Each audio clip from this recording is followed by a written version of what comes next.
Okay, so here's the thing. You clicked on this video because you're shy, quiet, socially awkward, or an introvert, and because of that, you have a hard time interacting with people, speaking up, and being confident to communicate effectively. Honestly, I get it. Like, I've always been a person who's been super awkward in social settings. Like, something simple as getting up to go to the washroom in the middle of a class can make me feel super awkward because I don't want everyone looking at me. I just feel like the spotlight's on me and that makes me super socially awkward. Or every time I have a conversation with someone that I'm not super close with, like a classmate or something, I keep replaying the conversation in my head afterwards and just hyper focusing on the small mistakes I made because I'm so hyper obsessed and hyper focused on how I appear in social settings, and if I was awkward, if I just talked properly, or if I communicated confidently. And all these kind of like barriers that I put onto myself, these thought processes that I have, makes it so hard for me to confidently communicate in social settings. And even though I'm still this person today, this person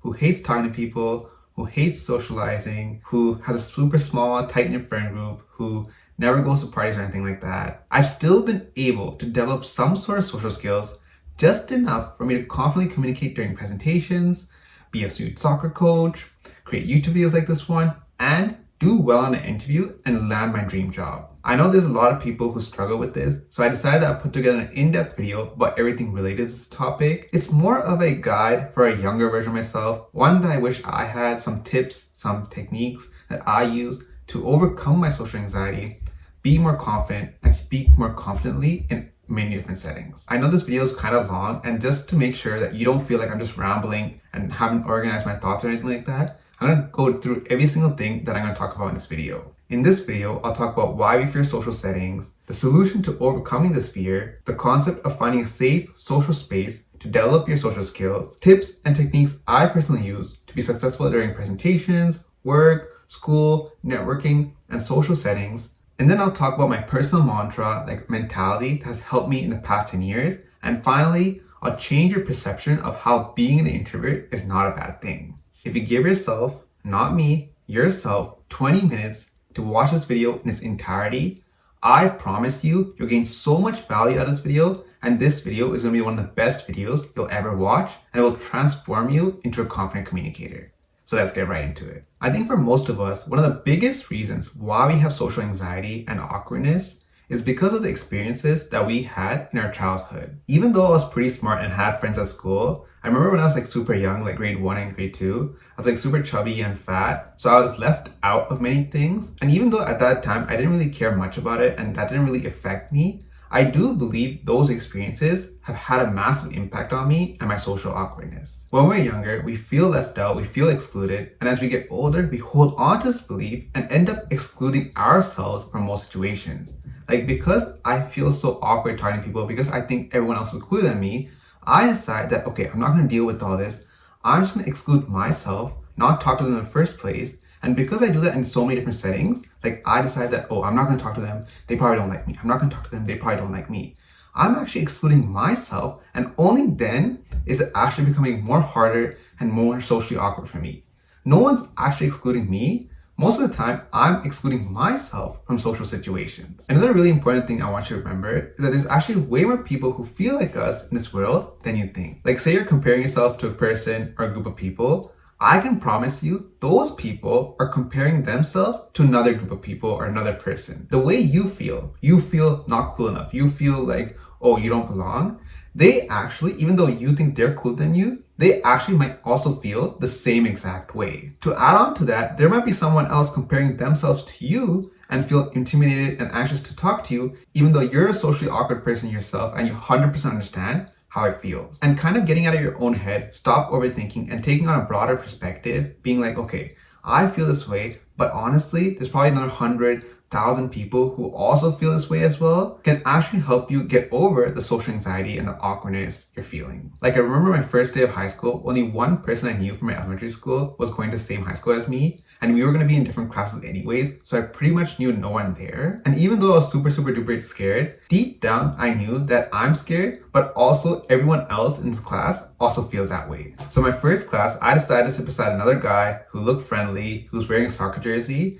and be like, oh, do you play soccer? Just to start the conversation. Honestly, that sounds so awkward, but he didn't think I'm weird or anything like that. We ended up talking about what teams we play for, what teams we support. And I'm not even joking, we decided to stick together and go eat lunch the first day of school. And he ended up being one of my closest friends throughout high school. And the point I'm trying to make is that the way you're feeling, someone else is probably feeling the exact same way. So if you just take a step back and take a broader perspective, you can kind of overcome that social anxiety by being realistic and being objective about how everyone else is feeling in the same situation. I know when people talk for a long time or the videos are really long, you tend to forget what the whole point of the video is about. So let me summarize what I've said so far. All I've tried to express is that our social anxiety, our shyness, our awkwardness usually stem from a handful of experiences that we had in our childhood. We hold on to these experiences and let them shape our thought process and our beliefs about how people are. And as a result, we tend to compare ourselves to others, we fear being rejected socially, and honestly, all that ends up happening is that we exclude ourselves from situations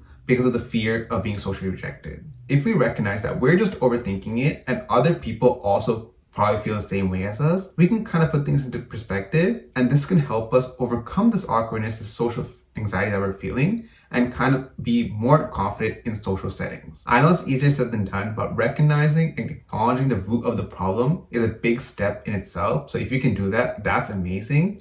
And after you do that, go ahead, start a conversation with someone, say hi. Honestly, I promise you, it's probably not gonna go that bad at all, and you'll feel way more confident after doing that. To add on to this, I feel regardless of whether you feel socially awkward or not in social settings, if you recognize that someone else is feeling awkward, there's nothing wrong with lending out a helping hand to make them feel less awkward. Like imagine you're at a party and you're finding it hard to fit in and talk to people, and then someone just came up randomly and be like, oh, hey, you want to join our game? Do you want to come join our group of friends? We're just playing something for fun. I think that would make you feel so less socially awkward, so less anxious. Honestly, I would appreciate that so much. And I feel like if we can all take that small initiative to help other people feel less socially awkward in situations, we'll be helping each other out. If we can take the initiative and have the courage to help other people out in social settings, I feel like it will help us become more confident communicators and also help us overcome our social anxiety. One of the issues that I see with many of us nowadays is because we hate going to school, because we barely have any friends, because we hate being in social settings, we almost forget how to talk and interact with people. Like it's so easy to make online friends nowadays. Like even if you look fat or ugly, like whatever insecurities you have, you don't have to show that. The other person on the other side of the screen doesn't see that. So that makes you feel socially more confident. But that's not really a social setting. Like you're not really developing your social skills, because being able to communicate in person, like face to face with someone, is so important for you to move through life, right? Like regardless of anything, getting a job, meeting a partner, something like that, you need to be able to interact in person, face to face. I know the tips online are like, oh, read more books to expand your vocabulary, or like, oh, speak in front of a mirror so you get more confident. But honestly, I just feel like those are just like ways to not tackle the actual problem. My personal opinion, the actual problem is you're not going and practicing speaking to people in person and interacting with others.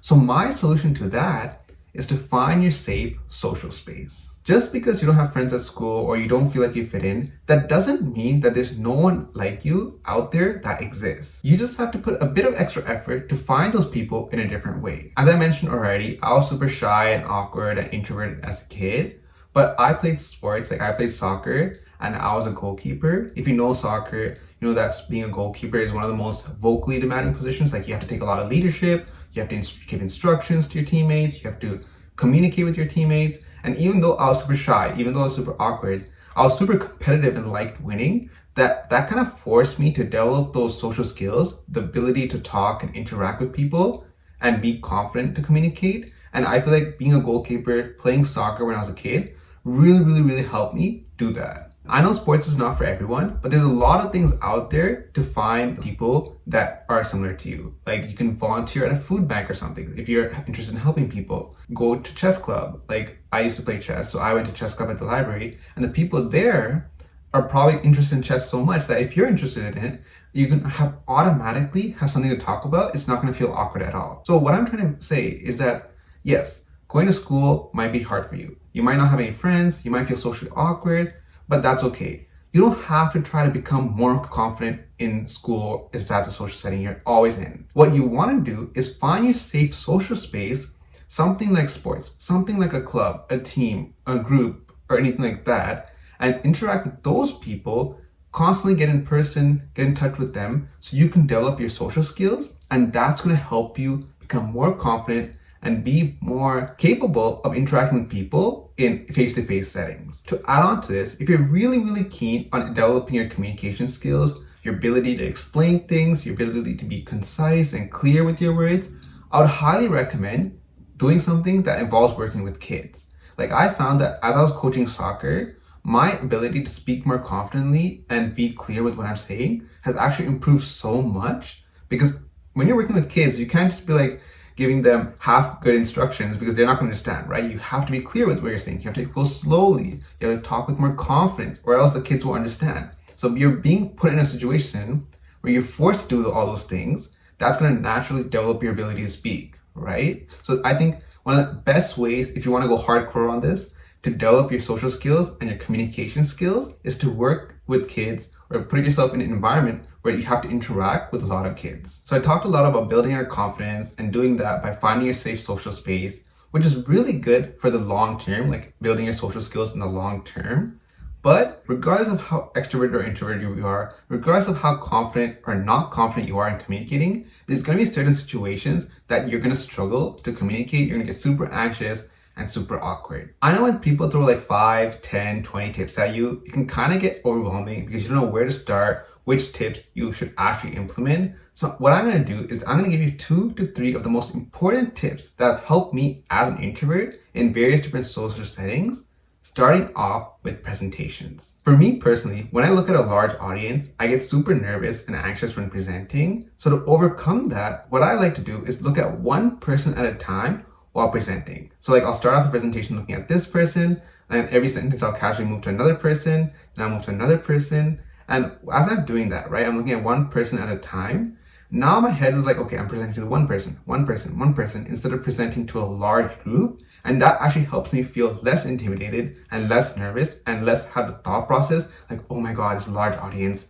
What am I doing? What are people going to think about me? And stuff like that. And to add on to that, when you're making eye contact with people in the audience, like one by one, it can actually engage them a bit more and make your presentation a bit more engaging as well. If making eye contact and looking directly at someone in the eye is too hard for you, not a problem. Something I like to do to overcome that is to do the same thing as before, like look one place at a time, like rotate your head while you look at the room. But instead of looking at a person, look at an object behind them, right? So if you're presenting, instead of looking at the person, look at the blinds behind them. Like if you're against a wall, a mirror, a window, look at the blinds instead. So it looks like you're looking at the audience. It looks like you're looking at a person, but you're actually just looking at objects in the back. And that can make you feel less awkward because you don't have to look at someone, but it can still make it look like you're making eye contact and delivering a good presentation. You've probably heard before that body language is super important during presentations. I know there's like dozens of tips of like small body language techniques that can help make your presentation more engaging. But honestly, for most of us, I think if we just relax and stop being awkward, our body language problems are all gonna be gone. So my second tip for presentations is to walk side to side when presenting instead of standing at one spot, so you can relax your body during a presentation. Like when I'm standing in one spot or standing behind a podium, I'm naturally thinking about, oh, am I standing upright? Is my shoulder straight? Is my arm in the right position? And thinking all these small details. But when I'm just walking, I kind of like swaying back and forth, right? I'm going from one side of the room to another side of the room. I'm making back and forth movements like that. You can just relax your body. You can just follow the natural flow of your body. You don't have to have these thoughts like, are you in the right position? Because you're always moving. And I personally find that for me, that relaxes my body, makes my body language more engaging during presentations. So to reiterate, instead of standing in one spot or behind a podium when presenting, move side to side, so that way your body language looks better, and that way you're more relaxed while presenting. And honestly, our experiences with presentations is kind of applicable to life as a whole. Like most of the time, we get super anxious and nervous in social settings or like presentations because of our fear of being rejected or like embarrassing ourselves. Like you want to say hi to the person next to you, but you don't because you fear being socially rejected, but that just ends up being super awkward in itself. But what we need to realize is that the worst thing that can happen in these situations is actually not that bad. Like think about the last time you're super embarrassed. You might have done something funny, you might have slipped, you might have fell, and honestly, everyone at that moment was looking at you, you're the spotlight, they're laughing at you. But after a few weeks, after a few months, no one remembers that. If they do, they're probably just your friends and they're just laughing at you for fun because they're your friends and they can do that. And what I'm trying to point out here is that we tend to think about ourselves way more than other people think about us. For us, every small detail, every small embarrassing thing seems like a big deal, but for everyone else, 99% of the things that you do, no one cares about. And when I kept reminding myself this, I found that I was more willing to step out of my comfort zone, more willing to make mistakes, and that in itself made me more socially confident and made me a confident communicator. Now, shifting topics, let's talk about networking. One of the hardest things about networking is you have to talk to people. And as much as we hate it, it's just something that we have to do. If you don't network, you'll end up missing a lot of good opportunities. So what I want you to remember is that networking is actually one of the most easiest social settings to be in. The people you're networking with have been in your position before. They know how hard it is to land a job. They know how hard it is to get an internship. So they're willing to help, and that's why they're here in the first place. They've made their effort to come from this end and come halfway to meet you, right? All you gotta do is come from your side and meet them so that you can strike up a conversation and try to make an impression with them. As you get older and older, the less people care about you and the more mature they become. So honestly, people won't actually mind and they will be able to understand that you're just trying to get ahead in life, you're just trying to get a job or internship. So just shoot your shot, there's nothing you're gonna lose. A smaller tip I wanna add to this is that if you're trying to connect with someone that's like super high up in a position, instead of trying to connect with them, connect with someone below them. Like if say you're trying to connect with a professor to do research or something, instead of trying to connect with the professor, because they're gonna get hundreds of emails every single day, they're gonna get super busy, they're not gonna really care about you, try to connect with a PhD student because they're gonna be able to check their emails more often, they're gonna be able to have more time to network with you, and after you connect with them, you can use them as a stepping stone to connect with the professor. And this is very similar to the concept of warm emails. Instead of writing a cold email as a complete stranger, you're writing a warm email leveraging a mutual connection to make the chances of you connecting with this person and networking with this person more successful. Staying on the topic of networking, my last tip is to be authentic. Like I know for most of us, something simple as being like, hi, my name's Nitlin can be so awkward and anxiety inducing. And to overcome that, we decided that, okay, you know what? I want to make sure that I do this so perfectly. So you know what I'm gonna do? I'm gonna practice saying, hi, my name is 100 times, right? But when we do that, what actually ends up happening is when we have the actual conversation itself, it ends up appearing so scripted and so robotic that doesn't come off as authentic and the other person doesn't end up remembering you. So what I'm trying to say is be yourself, be authentic, and even if you make mistakes, that's okay because you will have a better chance of the other person remembering you if you do it this way. And to add on to this concept of being authentic, what I want to say is that there's no right way to network or do an interview. Every person you're trying to network with or trying to interview you is going to have something specific that they're looking for. But you never know what that thing is. And so instead of trying to fit this mold or try to fit this image of what the ideal candidate should look like, just be yourself. And if they like you for who you are, then you'll get the position or you'll be able to establish a meeting or connection with them. During the interview that got me the current internship, they asked questions about like, okay, what leadership skills do you have? What communication skills do you have? And honestly, I could have been like, oh, I work in group projects, I'm part of this team and stuff like that. But I decided that, you know what? Leadership, I'm gonna talk about soccer coach. Communication, I'm gonna talk about YouTube. And because I just stuck true to myself, right? I try to showcase my true interests, who I really am, what I really care about. I personally felt like that left the interviewers more impressed and that ended up getting me the position that I'm working in right now. So all I'm trying to say is be authentic, be yourself. So that way, people who value that authenticity, people who value you for who you are will be attracted to you and recruit you on their team or decide to connect with you or network with you. Not everyone is going to appreciate who you are, but let's be ourselves and connect with people who appreciate us for who we are because that's the type of people that we want to work with. I am aware that sometimes when we're our shy, socially awkward self, other people tend to judge us. Like, yeah, I don't like going to parties. Yeah, I don't have so many friends. Yeah, I don't like going to events. But honestly, that's okay. If you just like staying at home, if you like watching YouTube, playing video games, if you like doing some sort of hobbies or something like that, if that's what makes you happy, that's nothing wrong with that. I'm not saying you should avoid socializing at all costs, but if that means that you say no to a party, no to an event, no to hanging out with your friends, just because you get to spend some bit more time at home by yourself. There's nothing wrong with doing that. Being an introvert doesn't define what you can and cannot do. I'm super quiet, shy, get anxious and awkward in social settings, but I still am a soccer coach. I still create videos because these are two things that I really care about, and I'm not going to let my internal thoughts and internal barriers stop me from doing these things. I know this was a bit of a longer video. I just felt like there's so many different things that I can touch upon, and I just felt like there's so many small tips and experiences that I had to share regarding this topic. I'm going to keep putting out these long type of videos on a variety of different topics like finance, developing skills, communicating, and stuff like that. So if you like this long type of content, then please make sure to subscribe, like this video, and also comment which part of the video you like the most. It would really help support the channel. And with that being said, thank you for watching, and I'll see you next time.